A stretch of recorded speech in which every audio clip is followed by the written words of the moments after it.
What's up everyone, back for another beer review, and today I'll be reviewing a beer from the Kettlehead Brewing Company, and they're out of Tilton, New Hampshire, and this is their Pulpy.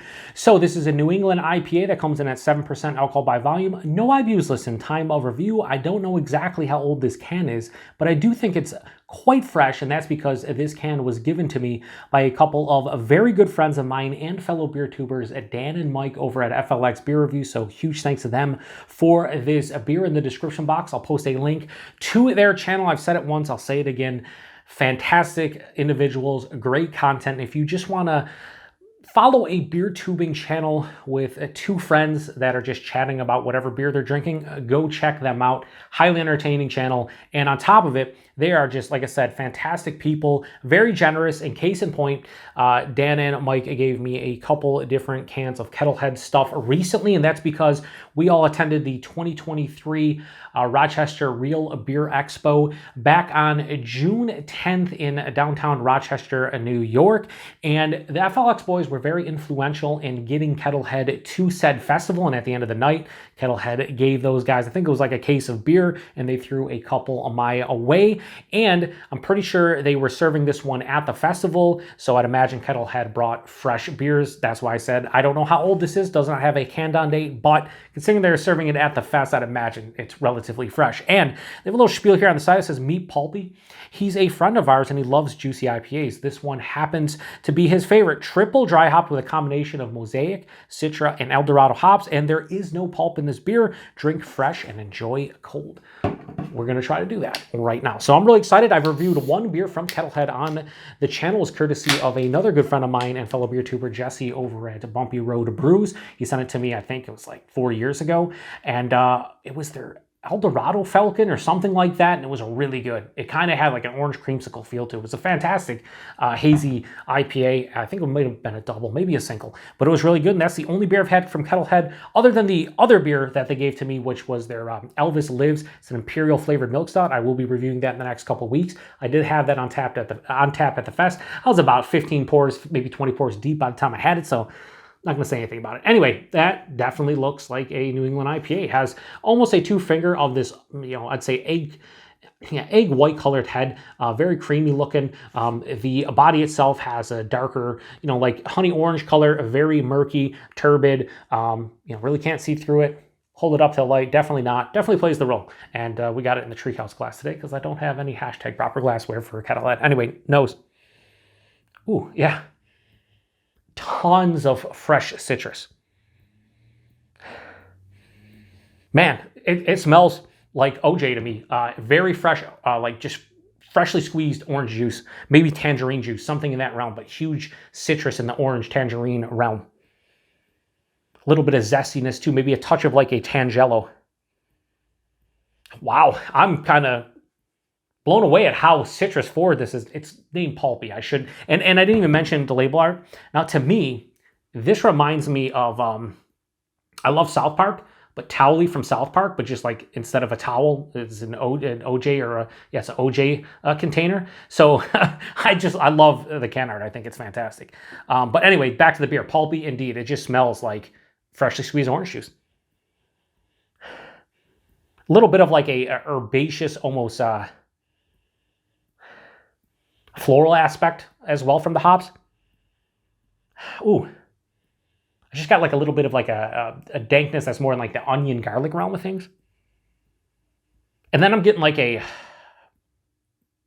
I used to get this a long time ago with Eldorado. Can't say it happens as much anymore. I'm getting like a watermelon rind, like closer to the the rindy part of the watermelon.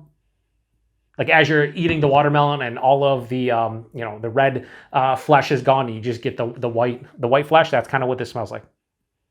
Yeah, it smells really good. Let's get into it. Cheers, everybody. Thanks again to Dan and Mike.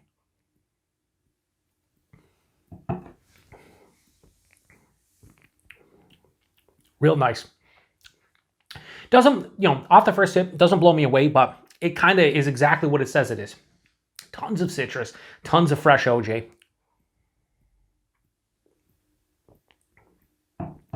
But the taste isn't as explosive as it was on the nose. Like, it's like the nose, but dialed back like 20-25%. The body and mouthfeel 7%, this is like lower side of medium, approaching medium, maybe a touch thin. The mouthfeel, carbonation is mild to moderately carbonated, like smack dab in the middle. It does have a smoothness to it, not really creamy, but it's smooth on the palate. I wish it was a little bit softer, maybe a little bit more creamy sensation on the palate, but body and mouthfeel are fine. The taste, this is very simplistic. Like, they're calling the beer pulpy, and there's a ton, I mean a ton of citrus fruit. And it's mostly orange, tangerine, tangelo, in that realm. But it's not as vibrant as the nose was indicating, which a little bit disappointing from that aspect. But it's still really good.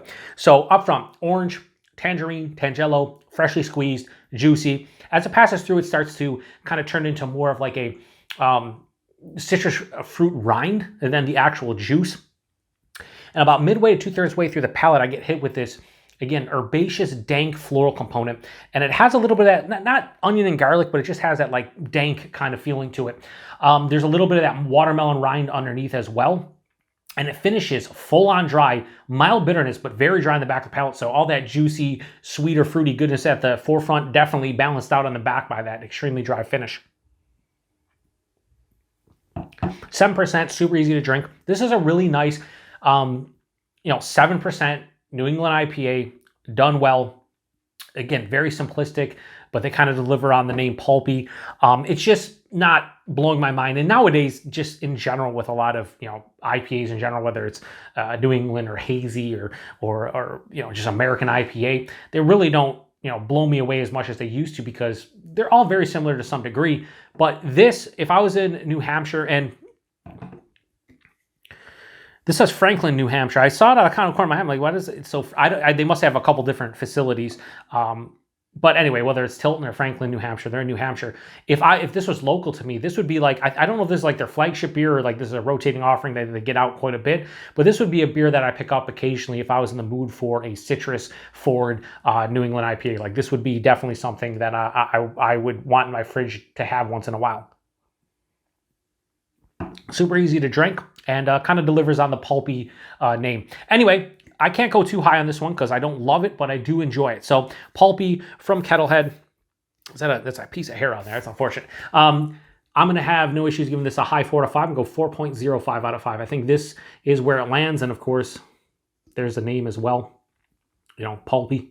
But I mean, let's be honest. The Towley orange juice, whatever you want to call him, like that's awesome label art, honestly. So price point availability, I did check their website. $18 a 4-pack for a 7% New England IPA. That's probably the going rate nowadays. It is what it is. Certain breweries, I mean, like if you went to other half and got 7%, hazy from them, it's probably $18. So, it's kind of right in the realm of what you expect to pay. So not great value, not bad value, just it is what it is. And availability, I don't know with Kettlehead.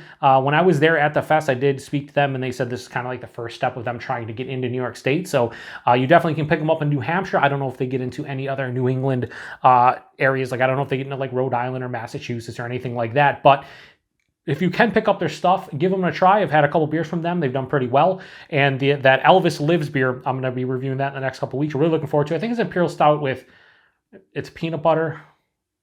Obviously, it's peanut butter banana, I think, and lactose.